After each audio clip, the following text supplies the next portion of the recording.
حضرت انس رضی الله تعالی عنہ نے روایت ته فرمایي چې نبی کریم صلی الله علیه وسلم فرمایلی چې تاسو د خپل اولاد اکرام وکړئ او په ښه طریقې سره ښه تربیت کولو سره هغه ته ادب وښیاستئ.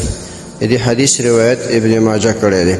محترم مسلمانانو ورونو، محدثین فرمایي چې د اولاد اکرام دا دی چې هغه د الله د خانه یو تحفه وګڼه، دا ته الله یو تحفه درکړې ده، او بل دا چې د هغوی حقوق ادا کړي، د خپل وس مطابق د هغوی حقوق ادا کوئ.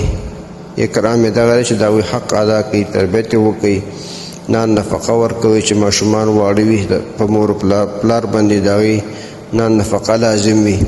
لہذا دا د الله د خوا نه یو تحفه ده.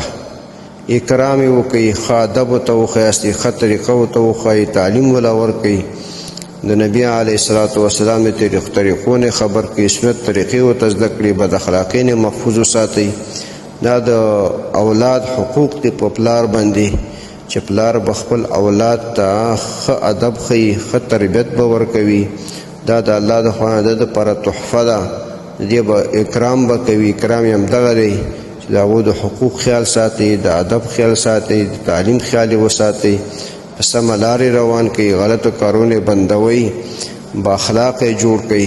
لہذا هر یو مسلمان له پکار دی چې د خپلو بچو حقوق ادا کړي او هغو د ښه تربیت ورکړي.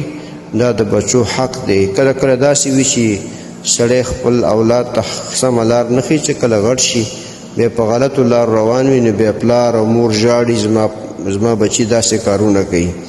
خو دا وجه دا ده چې د مور او پلار په ماشوموالي کې خپل اولاد ته صحیح طریقه او ښه ادب نه وښودلی. لہذا هر یو مسلمان نه پکار دی چې خپل بچو ته ښه آداب وښیي او ښه اخلاق ورته وښیي او په سمه لارې روان کړي او ښه تربیت ورله ورکړي.